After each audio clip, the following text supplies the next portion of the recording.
killed George Floyd was announced, and I'm appreciative of the platform that the ACLU gave me to be able to begin the DPAN campaign, Delaware Police Accountability Now. It was efforts where we were able to collaborate with the NAACP, the Urban League of Delaware, and others to be able to advocate for police transparency and accountability across the state. Not only was that announcement made, but there was a recent spike in local Delaware cases where cops killed or severely wounded individuals like Lamont Moses, who was taking a nap in his car, Jeremy McDowell, who was using a wheelchair at the time, Yaheem Harris, who was 18 years old when police put him in the hospital with several gunshot wounds, and Brandon Roberts, who actually called 911 for assistance with a mental health crisis and was injured. Since my first day, it's been an honor and a privilege to have a job that allows me to advocate against the systems of oppression that have affected myself and people like me for centuries. Not only have I been able to advocate and lobby for legislation, I've been able to center the work that we are doing through the people with lived experiences like myself.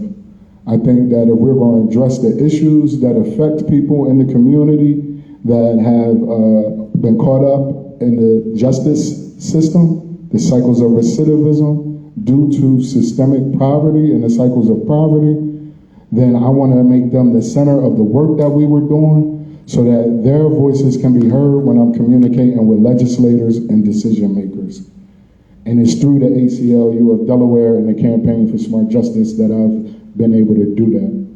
And it's so important to talk about police reform in Delaware because one common denominator among every person who has been the victim of a police shooting or police violence in Delaware is no officers were ever convicted of misconduct in those cases. So not only have we supported legislation, but through the Campaign of Smart Justice, we have been able to promote the theme of reimagining policing that was started by our partners in Sussex, the Southern Delaware Alliance for Racial Justice. A large contributor to that theory of reimagining policing is West Virginia University professor and former or retired WPD Jim Nolan. We were also successful in introducing Carlton Myers, a nationally renowned police reform consultant and member of the national NAACP, about his models for changing the culture of police to state legislators, our Newcastle County executive, and City of Wilmington elected officials, although none decided to take advantage of Carlton Myers' services. I will continue to center the efforts of the Campaign for Smart Justice around the people with the lived experiences and who the issues affect the most, while ensuring their voices are being heard. Thank you.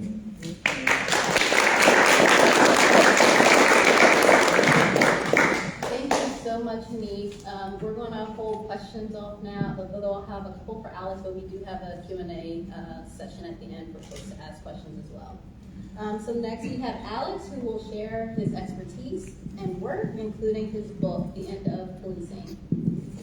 Thank you. It's wonderful to be here. For those who don't know, I got married here in Wilmington. My wife is from Newark, and I have family here in the state, and I'm here quite frequently, so I jumped at the opportunity to come on the train and spend some time here in Wilmington. So I've been working on policing and public safety issues for over 30 years as an organizer, grassroots activist, researcher, academic, writer, commentator, etc. And that 30 years has made me deeply, deeply skeptical about the possibility of reforming police.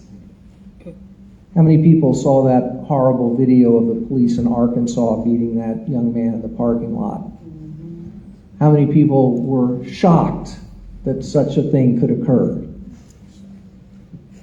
Appalled, but were you surprised? Was anyone surprised that this was possible?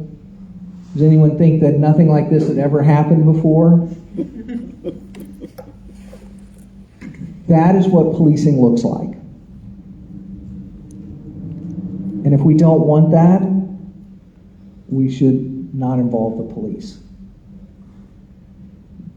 You know, after the uprising in Ferguson, after the killing of Mike Brown by the police, we were told that the police were going to get fixed. President Obama had a task force, a national task force on 21st century policing, filled with experts and directly affected people. And they issued a long report with dozens of recommendations about how to fix policing. And a lot of cities adopted a lot of the things in that report. One of the cities that was the most aggressive in embracing that report was Minneapolis. They issued a glossy brochure, like 20-something pages long, outlining all the different recommendations from the Obama task force that they had implemented. The officers involved in the killing of George Floyd had had implicit bias training, de-escalation training, mindfulness training. We're wearing body cameras. We're operating under a new, more restrictive use of force policy. We're operating under a new early warning initiative to identify problematic officers. We're operating under a new policy that required that if officers see misconduct by a fellow officer, they must intervene. None of it made any difference. George Floyd's life did not matter to them.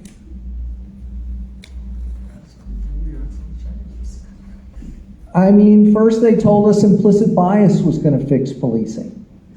If we just get together with the community and talk about the history of racism in policing and remind officers about their unintentional, unconscious, implicit bias, that this would reduce the racial disparities in policing of arrests and violence and death.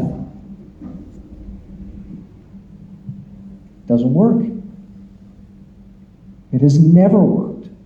It can't possibly work. First of all, we have a problem of explicit racism in American policing. It's not all hidden and unconscious and unintentional. When we look for it, we find it. We got gangs operating, white supremacist gangs operating inside police departments. When we look at the chat boards, when we look at the Facebook pages, we see explicit racism. When we listen to the statements of police union leaders, we hear explicit racism. This is not unconscious bias. But the problem's even worse than that. Because we got a lot of police departments in this country where a majority of the officers are non-white, where the leadership is non-white. Take Philadelphia. Does anyone want to use Philadelphia as a model of perfect policing? No. Have they solved the racism problem over in Philadelphia? No. No one on the north side of Philadelphia is dancing around in the streets about how great the policing is there because they have a black police chief. Because the problems of racism are not about individual discretionary decision making. It's about the decision to call certain kinds of social problems crime and then say that the solution to those problems is to send people with guns. And this is really the heart of the problem here. Do we send people with guns when banks redline communities? When they engage in predatory lending practices? Do we send people with guns when corporations pollute the environment, steal our land? Do we send people with guns when employers fail to pay people minimum wage, steal their tips, don't give them overtime? Do we send people with guns when landlords cheat people out of their homes? No. But those harms are actually much worse than anything we call street crime.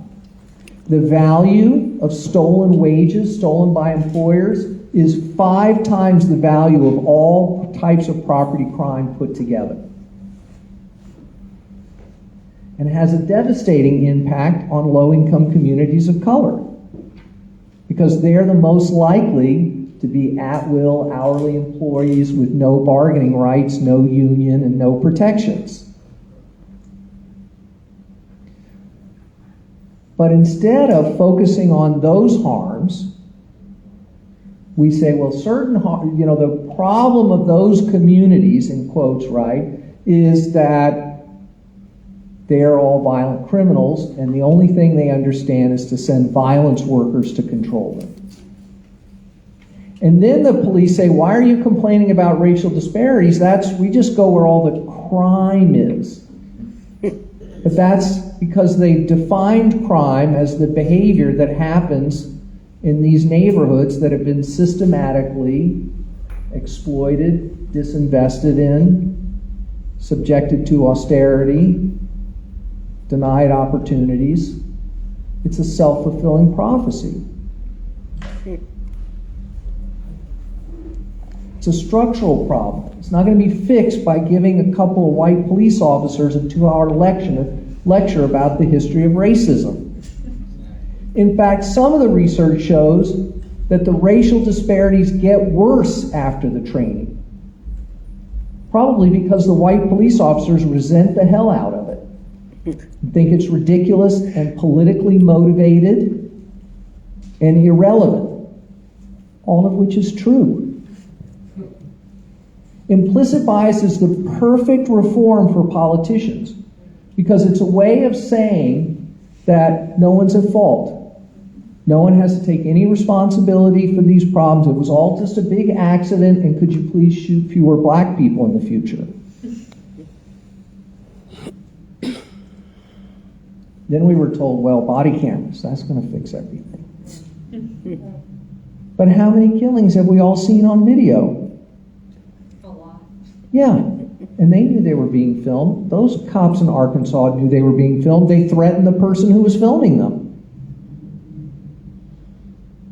George Floyd, Eric Garner, didn't make any difference.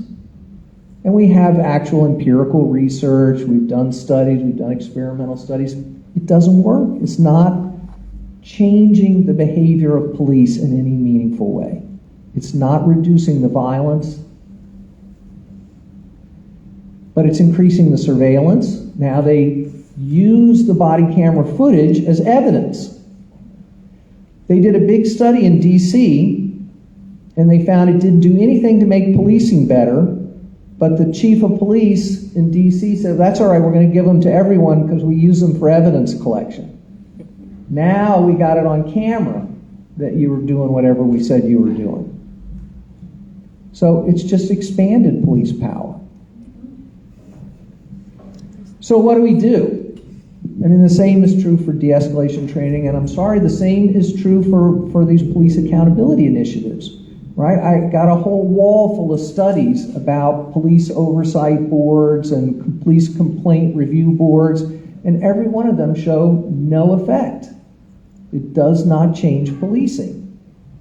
If we don't want the violence and racism that's inherent to policing, don't get the police involved. So what do we do instead? Well, I think you started by giving us a few examples of things to think about. Why are we using them in schools? Why are we using them in the drug business? Why are police in the sex work business? Why are they in charge of mental health crisis response? This is all just a terrible idea. And the only reason police are in these fields is because we failed to fund anything else. We've cut everything else out, and the only thing that's left is police. And frankly, a lot of police don't want to have anything to do with those jobs. But that's the job that's given to them.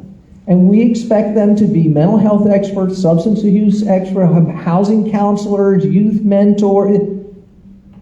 They can't do all that. No amount of training is going to fix that because those are diametrically opposite jobs. You can't one day be in charge of intimidating gang members, and on the other day, mentoring our youth. Those are opposite jobs. Right? So when the officer does something terrible and says, well, was the training, that's usually right. That's what the training was. They're taught to be violence workers. That's what differentiates them from other parts of government, is the authorization and capacity to use violence. And then we say we're going to put them in charge of our young people. And guess what? That means there's violence. And the solution to that is not to make them nicer and friendlier and to have them be mentors to our children. The solution is to actually hire counselors and social workers and coaches, teachers' aides, and people who actually care about kids, not about making arrests. But time and time again, we're given this false choice of police or nothing. So we hear all the time, oh no one wants to get rid of police. When we ask the community, they want more police. Yeah, because for 40 years they've been told that's the only thing they can have. When they ask for a community center, they're like, well, there's no money for that. When they ask for a community-based drug treatment center, no money for that. When they ask for a community-based mental health center, oh, we can't afford that. But you can have police. You can always have more police. So then people hear, oh, they want to take my police away. Well, that's the only thing I got. I don't like the sound of that. So what's imperative, right, is that we talk about what we're going to do instead. What would be better? And working with communities to unleash their knowledge about what would really make their communities better places. To give people the space and opportunity to talk about what they really want. Because for 40 years, they've been shut down.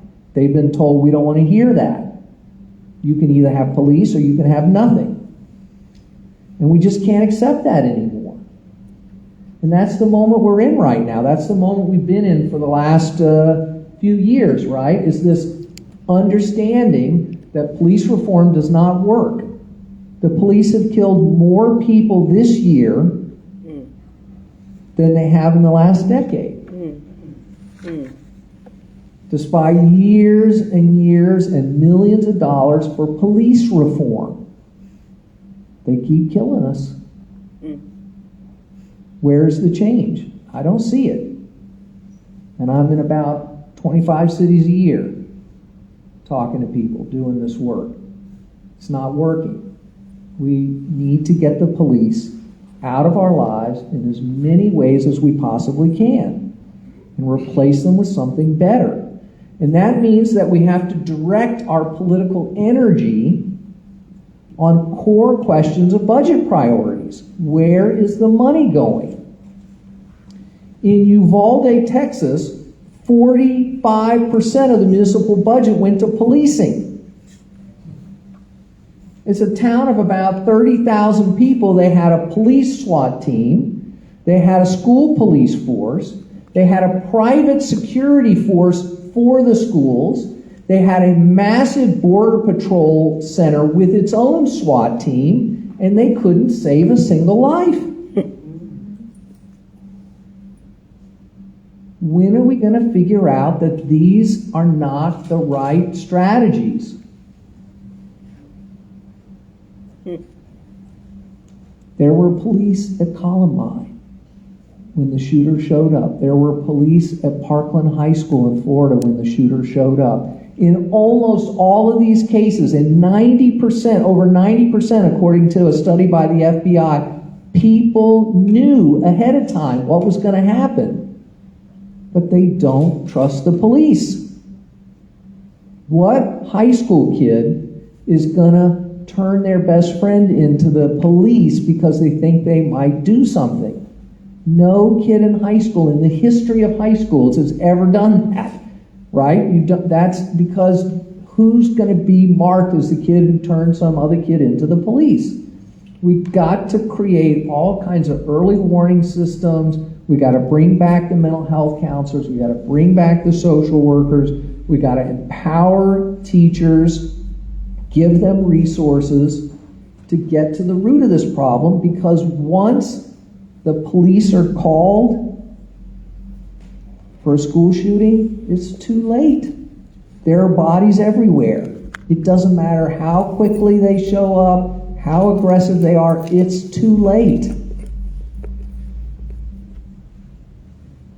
We need better solutions. Thank you.